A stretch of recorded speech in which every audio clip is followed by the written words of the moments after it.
Et mes loulous, hey. Il fait beau aujourd'hui à Nouméa, hein, en Nouvelle-Calédonie. Eh ouais, on n'est pas en métropole ici, hein. Donc aujourd'hui, ça va être journée confinement, et ben ça sera journée... Oula, je m'assois doucement. J'ai une putain de sciatique encore.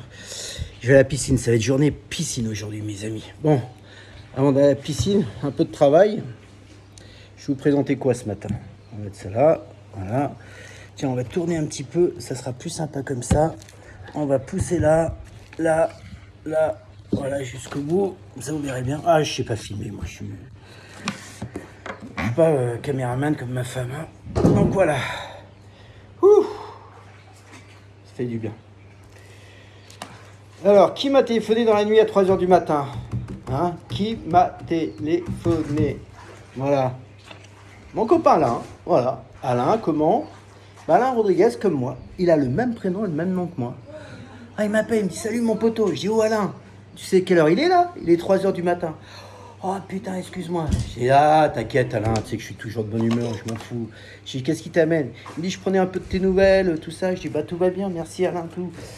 Et ah, c'est marrant, hein. Il a le même nom, même prénom que moi. Alors ce gars-là, qui c'est? C'est le plus grand recruteur de futures stars du ballon rond dans la région lyonnaise. Voilà. Il cherche des talents. Tous les week-ends, il passe tous les week-ends, tous les samedis, dimanches, sur des stades dans la région lyonnaise pour trouver des talents, des futurs Ronaldo, Messi. Et après, il a tous les contacts dans les centres de formation de clubs professionnels. Il est connu, hein. Il se démerde bien, hein. Par contre, il prend pas d'oseille. Je dis, alors arrête, les gens, ils abusent de toi, tu fais tout gratuitement. Il me dit, non, mais moi, je le fais par plaisir. Lui, c'est la passion, hein. On pourra pas le critiquer qu'il prend de l'oseille, ce mec-là. C'est un mec réglo. Alors, il me dit, tu présentes quoi demain? Ah, j'ai Alain, demain, je présente rien, je suis fatigué, j'ai pas le dos. Il me dit, fais-moi plaisir, tu te souviens quand tu faisais la déballe au couteau? Je dis, oui.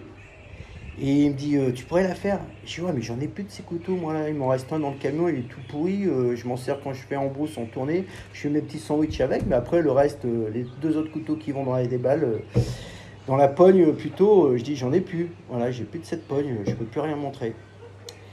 Donc bon, je réfléchis. Ce matin, je dis, allez, je vais lui faire plaisir, je vais la faire un peu différemment, tant pis. Donc je vais vous faire du couteau. Alors l'histoire du couteau, ah oui, au passage. Comment j'ai appris ça? Merci qui? Merci Laurent. Oui, mon ami Dumont, Laurent Grignon, c'est lui qui m'a mis ça en main. Voilà, la poigne du couteau. Merci Laurent, hein. Alors j'ai un petit peu oublié, hein, avec le temps, ça fait au moins 15 ans. Voilà. Mais je vais essayer quand même de démontrer. Et en parlant de Laurent, il a son fils qui s'appelle Steve Grignon, qui a été champion de France des camelots. L'émission est passée à la télé sur M6, je ne sais pas si vous avez suivi, ça fait 2 ans. Putain, le merdeux, il a gagné 20 000 euros. Hein. Pas mal, hein, 20 000 euros, tu prends là, bravo Steve. Hein. Quand je pense que tu étais un branleur, hein, tu te souviens quand ton père t'a envoyé en Calédonie, tu es resté 1 an avec moi. Je devais te former un petit peu à démonstration. Tu faisais quoi toi? T'es avec tes potes, tes copines, tu buvais tes bières là. Le matin, là, putain, je klaxonnais. Allez, Steve Oblo. Putain, il me faisait penser à moi, quand mon père il m'engueulait. Il me dit jamais tu feras quoi que ce soit de ta vie. Bah lui, pareil, je dis putain, mais quel branleur. Quel branleur. Ah, je l'adorais, hein. Voilà.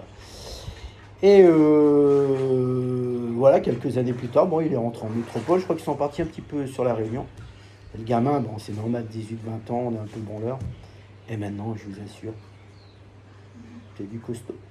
C'est du costaud. C'est un crack, le Steve. Je le regarde là sur sa page Facebook. Vous allez, hein, Steve Grignon, vous allez voir ces petites déballes. Là, ils vont du parapluie, hein, en ce moment. C'est du lourd. C'est du lourd, le gamin. Hein. Il touche Chabi. Hein. Bravo. Bravo pour l'évolution. Il est resté dans le milieu des camelots. Il fait toutes les foires en France, les marchés, la saison d'été. Saison d'été, il est vers l'île de Ré, je crois. Tu le marqueras sur Facebook, hein, Steve, si je dis pas de conneries. Donc voilà l'histoire du couteau. Voilà. Donc j'embrasse ta famille Grignon. Un petit coucou pour Alain, hein, mon poteau d'hier qui m'a, même si c'est enculé, il m'a réveillé, mais bon, je l'adore quand même. Hein. Je t'aime Alain, tu le sais très bien. Je rigole. Ah, je suis un peu vulgaire des fois, mais bon. Il n'y a pas de méchanceté. Oh, j'ai mal. Alors le couteau. Alors, on va faire la poigne du couteau. Alors, je vais monter sur la 40. Qu'est-ce que c'est la 40? Ça veut dire quand tu vas en déballe sur une foire, tu montes sur la 40, tu vas présenter au client. Comme si tu montais en scène et tu faisais ton show là dans un concert. Voilà. Après, il te faut un baron, bien souvent. Qu'est-ce que c'est un baron? Eh ben, c'est un mec que tu payes la journée. Et au moment du coup de casse, parce que le coup de casse, il faut savoir ce que c'est le coup de casse, c'est au moment d'avancer le prix. Tu dis, messieurs, dames, remettez-moi 50 euros, ça, c'est cadeau, tout ça. Et le mec t'embauche où? La gonzesse, vaut mieux avoir une gonzesse de 40, 50 ans, 60 ans. Elle lève le doigt, dis-moi, monsieur, j'en veux un parce que ma soeur, ma belle-mère, ma tante, ma grand-mère, arrière-grand-mère qui est morte, et vous en achetez un, c'est génial. Pas dire en trop, juste ça. Donc les cons à côté là, ah vous l'avez acheté? Oh ouais. Non, moi je ne l'ai pas acheté, mais ma grand-mère elle l'a acheté. Mais elle est morte, hein. Mais donc elle m'a donné ça à sa mort, c'était dans le testament, elle m'a dit tiens, c'est pour toi. Ça, j'ai acheté le lot de couteaux, c'est génial tout ça. Donc quand on retrouve un, t'achètes, t'hésites pas quand tu vois le monsieur. Donc voilà. Bah ouais, l'effet de mouton, tu vois, t'en as un qui achète, les autres ils suivent. Bah, si elle... Alors que moi je leur dis que c'était bon quand même. Donc moi ils me crevent pas, mais ils crevent la gonzesse qui connaît rien. Mais bon, c'est comme ça, c'est la vie. Voilà, mais elle te fait gagner du pognon le baron, hein. Voilà. Donc après, bah, en fin de journée, avec les canaux, tu es dans une foire, tu dis tiens, t'as gagné combien? Alors tu dis pas t'as gagné combien, tu dis t'as fait combien de mètres aujourd'hui? Alors tu vas te dire 3 mètres. Alors c'est quoi 3 mètres? 3 mètres, et bah, c'est 3000 francs. En ce temps-là, on parlait en francs, hein, parce que moi, j'ai pas connu les euros en France. Je vis en Calédonie depuis pas mal, ça va faire pas loin de 20 ans. Donc voilà. Donc ça veut dire 1 mètre, c'est 1000 francs, 2 mètres, c'est 2000 francs, vous voyez? Donc on parlait comme ça. Les Calvots, je pense qu'ils parlent toujours comme ça, mes amis en France. Hein. Donc voilà. Donc la déballe du couteau. Hein. Allez, je vais vous la montrer. Tiens, en parlant de ça, juste avant de vous montrer, un jour je fais une déballe du couteau, j'étais au centre d'habitat, à Nouméa. Putain, la SCAR qui vient. Il me dit, vous pouvez me montrer, monsieur? Je dis, ouais, je lui montre le couteau, mi-temps, les temps massifs, culotte intérieure, bois d'olivier, baba. Je lui dis, 5000. J'ai t'as 3 couteaux, t'as tout ça, les étuis, tout. Ah, il me dit, ouais, c'est pas cher. J'ai dit, bah allez, vas-y, mon chum. Je sais pas pourquoi je dis mon chum, là, je parle à la québécoise, mon pote. J'ai dit, vas-y, copain. J'ai dit, allez, je te mets un lot. C'est ce qu'il me dit, l'autre con, là. Il me dit, je vais demander à ma femme, parce que c'est quand même 5000 francs. Pardon? Il y avait un trep, hein. Ça veut dire un trep, c'est de la foule. Il y avait du monde. Coucou, chérie. Ma petite femme, elle sort de la piscine, là. Je l'ai pris en photo tout à l'heure, avec le chien. Fait bon, hein? Ah, elle est heureuse, ma petite femme. Elle a un peu froid, là, elle sort de la piscine. Bisous, chips, je t'aime, je vous aime, bisous. Et donc, ouais, je reviens au gars. Alors, il me dit, ouais, il faut que je demande à ma femme. Putain, mais je dis, il me fait quoi? Il a pas de couilles, lui. Devant tout le monde, je vous assure. Putain, je vais essayer, parce que je suis gros et j'ai ma sciatique. Je fais comme ça. Ah. J'abaisse mon pantalon, j'avais le caleçon. Je dis, oh mec, t'as des couilles ou quoi? Non, là, j'abaisse pas, là, je suis en paréo, tu vois, mais voilà. Là, je vais pas baisser mon... Non, je suis à poil. Je veux pas... Vous voyez mon petit bichou dessous, hein, ça va faire peur sinon. Donc, j'abaisse mon pantalon, je garde mon caleçon. J'ai là, il faut que tu demandes à ta femme. Putain, les gens, ils se mettent à rire. Oh, j'ai dit, mon Dieu. J'ai dit, va... Putain, je m'en souviens. Je dis, il va m'en coller une, lui. Je dis, il va me défoncer la tête, putain. Là, j'avais vu qu'il était assez cool. Là, non, c'est tout le contraire ce qui s'est passé. Il s'est senti blessé, vexé. Il me dit, mettez-moi-en là. Voilà, il l'a acheté. J'avais un pote qui s'appelle Michel Rivin, qui était là. Il regardait la démonstration. Il me fait comme ça. Michel, c'est un promoteur, hein, lui, c'est... Bon, il est à la retraite, il est blindé. Hein. Maintenant, il voyage à travers le monde avec sa femme. Je te fais un petit coucou aussi, Michel et tout. Donc, il me dit, Alain, mais t'es fou, t'es malade. T'as baissé ton pantalon. Il te rend compte, le mec, il t'en aurait mis une. Je dis non, t'as vu, je lui ai dit, attendez, monsieur, 5000 francs, ça fait 5000 francs, ça fait quoi, 40, 45 euros? J'ai dit, monsieur, vous achetez une voiture, une maison. Bien sûr, vous demandez l'avis à votre femme. Mais 3 couteaux, 3 merdes, tu vas demander pour 40, 50 euros à ta bonne femme d'acheter, d'avoir l'autorisation. Oh, faut pas déconner, non? Attends, c'est comme si moi, à ma petite femme, j'ai dit, chérie, j'ai pas acheté ça. Un peu de couille, oh. Ou le contraire, bien évidemment. Hein. Comme ma femme, tiens, elle va acheter ma paire de claquettes, là. Elle me demande mon avis. Non, mais je rigole. Hein. Elles n'achètent pas, ça, je lui fais cadeau. C'est mes claquettes. Non, mais sans déconner. Putain, je m'en souviendrai de ce mec-là, cette histoire. Ah, c'était marrant. C'est des anecdotes. Hein. Allez, déballe du couteau. Comment ça se vend du couteau? Alors, j'ai pas tous les ustensiles. Hein. Il me reste plus qu'un, vous voyez? Normalement, il y en a 3 dans la déballe. Dans la poigne du couteau, vous en avez 3. Quand je fais la déballe, et là, j'ai plus que celui-ci. Voilà. J'ai l'aiguiseur que je vous ai présenté hier. Ça, je vais le remplacer par le couteau de tous les jours. Les étuis, ouais, j'ai pris n'importe quoi, des étuis à lunettes toutes pourries. J'ai plus d'étuis pour faire la déballe, pareil. Hein. Donc voilà, on s'arrange avec. Donc voilà. Alors, c'est du Laguilleul, l'histoire de Laguilleul. Moi, je démarrais comme ça. Bon, messieurs, dames, approchez, je vous présente. Tiens, vous connaissez la marque Laguilleul? Laguilleul, je vais vous le dire entre vous et moi, hein, si certaines personnes ne le savent pas encore, c'est que la marque française n'a jamais été déposée. Donc, les petits malins comme moi, on faisait fabriquer du Laguilleul au Pakistan, voilà, et on se faisait renvoyer ici. Donc, c'est sûr que le prix n'était pas le même. Hein. Après, on ne montait pas au client. La marque Laguilleul n'était pas déposée, donc tout le monde pouvait marquer Laguilleul sur ses couteaux. Donc, quand les gens ils passaient, ils me disaient, monsieur, vous vendez des Laguilleul? Laguilleul à 5000 francs les 3 couteaux. Je dis, mais c'est de la copie. Je regardais, je dis, écoute, tu sais où on est là? On est en Calédonie. Donc tout est fouillé. Les douanes ici, ils rigolent pas. Si c'était de la copie, je serais en prison, mon ami. Tu crois que je vais prendre le risque?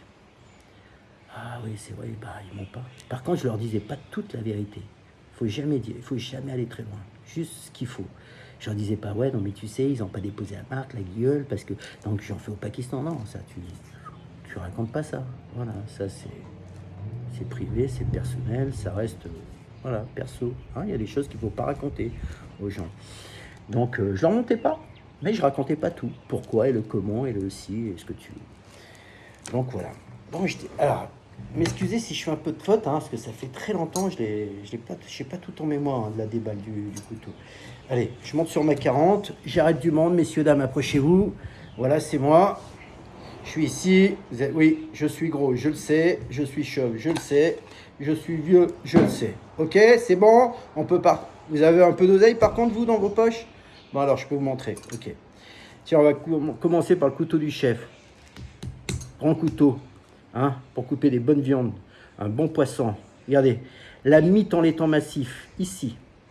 Culotte intérieure, ici, bois d'olivier, faite à la main. Lame en acier inoxydable, hein. Cran de sécurité ici, vous le pliez en deux, vous le mettez dans votre poche. Voilà, attention les coucougnettes. Hein. Alors, pour cela, vous allez me remettre pour ce couteau-là, la valeur de 5000 francs, messieurs, dames. Non, putain, mais Alain, tu fais le con, putain, il faut que je redémarre tout. J'ai oublié de présenter l'aiguiseur, parce que tu commences dans l'aiguiseur. Allez, on recommence. Oh, ce matin, je sais pas où j'ai la tête. Alors, tu commences ta pogne avec l'aiguiseur, parce que l'aiguiseur, il va dans le prix. Vous connaissez, c'est quoi ça?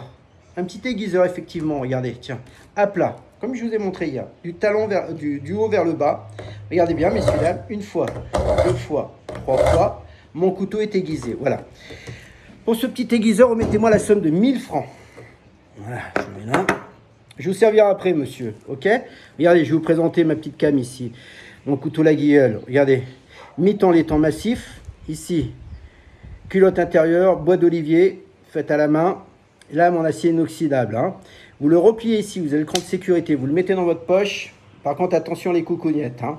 Alors, pour le couteau, remettez-moi la somme de 5000 francs. Je vous ai réclamé 1000 francs ici pour l'aiguiseur, 5000 pour le couteau.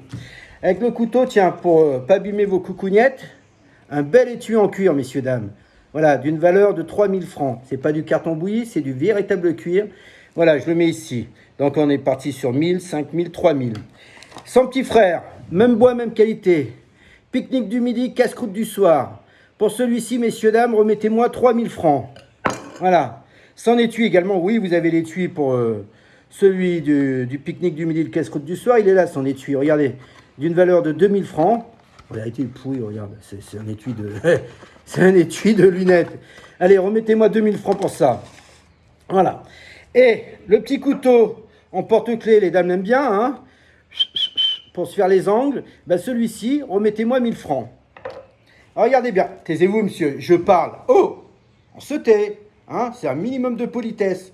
On engueule toujours les jeunes qui sont pas polis, mais là, monsieur... Ah, vous n'êtes pas... écoute, ferme la porte en sortant, mon pote. Allez, casse-toi, allez. Hein, ah ouais, vous avez raison.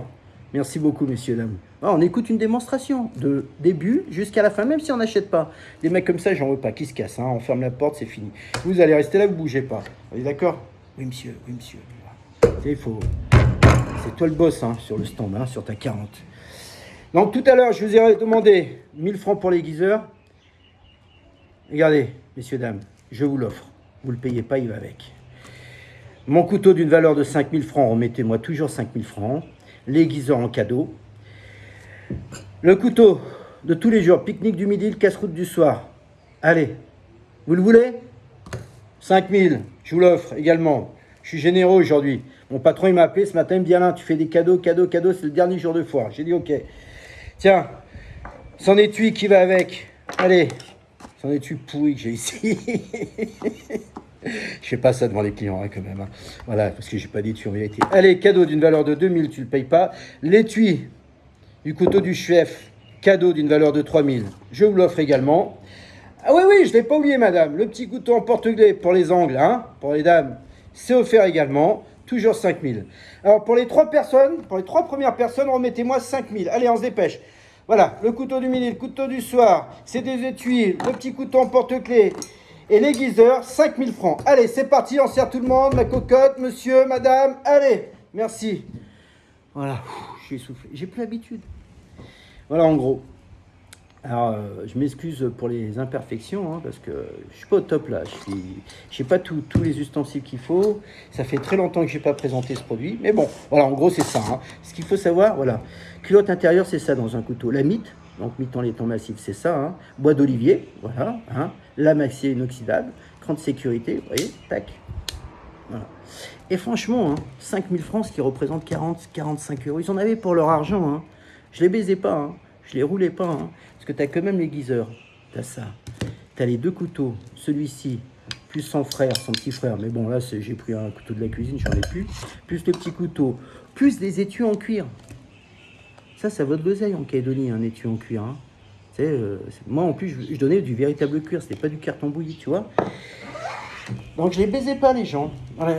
Et la déballe était sympa, hein. La petite pogne, franchement, moi j'aimais bien vendre du couteau. En plus ça me permettait de rester assis toute la journée parce que je suis un grand branleur, tu vois. J'étais comme ça là toute la journée, je bouffais, je travaillais assis, c'était super, c'était génial. Je me levais juste pour faire pipi et caca dans la journée quand j'avais envie. Mais sinon, voilà, c'était le top. Et ouais, bon. Oui, chérie. Putain, la belle vie, elle se fait bronzer. Voilà, avec le chien. Le chien, il est noir. Bon, lui, il ne bronzera pas. Mais elle a bien bronzé, ma petite femme. C'est bien. Je vais aller la rejoindre. Bon, mes loulous, à demain. J'aimerais trouver une autre idée pour la présenter. Il y a le balai du coiffeur que je voulais vous présenter également. Mais là, j'ai ma sciatique, donc quand ça ira mieux, je peux vous présenter l'appareil à churros. Il faut vraiment que je le fasse. Ouais, j'ai encore quelques idées. Voilà. Si vous avez des idées, ben, vous pouvez me les donner. Hein. Moi, je suis preneur. Hein. Donc voilà. Ça t'a plu, Alain? Je n'étais pas au top aujourd'hui, mais bon. Hein. Tu me réveilles pas. Hein. Tu me réveilles plus à 3h du matin, mon poteau. Ok? Bisous, mon petit Laurent. Merci de m'avoir appris le couteau. Voilà. Moi, je suis preneur. J'adore apprendre. J'adore. C'est dans ce métier, il faut être très humble. Il ne faut pas dire que je suis le meilleur. Parce qu'il y a toujours meilleur que toi. Donc moi, quand je prenais un produit en main, donc je disais au fournisseur, ouais, je veux bien t'acheter, par contre tu me l'apprends. Je voyais d'autres personnes, oh t'inquiète, je sais faire. Non, tu sais pas faire, mec. L'autre, il a fait depuis je sais pas combien de temps, il va te l'apprendre, il va te le mettre en main. Et voilà, tu vas écouter, et comme si tu étais à l'école, tu apprends. Et après, pour être au top, tu t'entraînes une petite semaine tout seul à la maison. Voilà. Tu t'entraînes parce que tu vas bégayer, le geste à la parole quand tu présentes. Hein, il faut savoir de quoi tu parles. Voilà, toujours le geste à la parole. Après, il y a le coup de casque. Hein, tac, remettez-moi tatati tatata. Hein. Donc, non, c'est un métier. Camelot, c'est un métier. Voilà. Je pense à mon pote Jean-Claude là. Il est toujours dans le milieu, lui. Il est sur Saint-Raphaël, Jean-Claude. Tiens, j'ai mis sur ma page Facebook un petit reportage sur lui. Très fort. Ce putain d'italien, Jean-Claude. T'es toujours là-dedans, toi. Hein. Bravo mon poteau. Ah, je t'adore, Jean-Claude. Ça fait longtemps que je t'ai pas vu, mais je t'adore. T'es un vrai. T'es un bon, t'es un travailleur, t'es une bonne personne, voilà. Parce que tout le monde dit, ouais, les camelots, c'est des voleurs, c'est si. Non, c'est pas des voleurs, c'est des travailleurs. Quand tu vas sur le marché, là, chercher ta place à 4h30, 5h du matin, là, qui fait froid en plein hiver en France, tu attends le placier, il dit, tiens, toi, tu vas te mettre 2 mètres ici, 1 mètre ici. Et il arrive à toi, il dit, bah monsieur, rentrez chez vous, il n'y a plus de place. Et c'est pas du boulot, ça, hein? Après, il faut décharger le camion. Il faut monter ton stand. Il faut... Oh, c'est du boulot, c'est de la préparation. Voilà. Donc, tu as pris des risques, tu as acheté de la cam. Tu sais pas si ça va se revendre, tu vois. C'est un vrai métier, il faut payer ta place. Dans les foires, une place, ça vaut quoi? À 9 mètres carrés, ça vaut 3000 euros. T'imagines? T'es pas chez toi, dans ta région. Tu payes ton stand, 9 mètres carrés, 3000 euros. Je te donne un exemple. Tu payes ton hôtel, tu payes ton resto, tu payes... qu'est-ce que tu payes? Ta cam. Voilà. Et bien, sur un jour de foire, ton oseille, tu le fais les 2-3 derniers jours si tu as été bon. Hein. D'abord, c'est du remboursement de tout. Voilà. T'es maqué par l'organisation qu'il faut leur payer, leur stand, là, c'est des voleurs, là. 3000 euros à 9 mètres carrés. Il faut payer ta cam, il faut payer ton hôtel. Tu vois, voilà, tu prends des risques quoi, dans ce métier. Alors les gens disent, ouais, c'est facile. Bah vas-y, mon coco, si c'est facile, va le faire ce boulot, tu vas voir. Non, c'est facile. Tu vas jouer à ton argent. Là, c'est autre chose. Alors, c'est pas donné du tout à tout le monde de faire ce métier. Donc voilà. Après, t'as des surdouilles. Hein. Moi, j'en ai connu. Des cracks. Hein. Voilà, des cracks dans ma vente. Moi, j'étais petit. Hein. Rien à voir à côté. Hein. J'en ai connu des bons. J'en ai connu. Mais bon. Maintenant, je suis passé à autre chose. Je suis grossiste. Avec mes belles claquettes que j'adore. Hein. Voilà. Je vends ça. C'est fini le couteau. Je suis passé aux claquettes.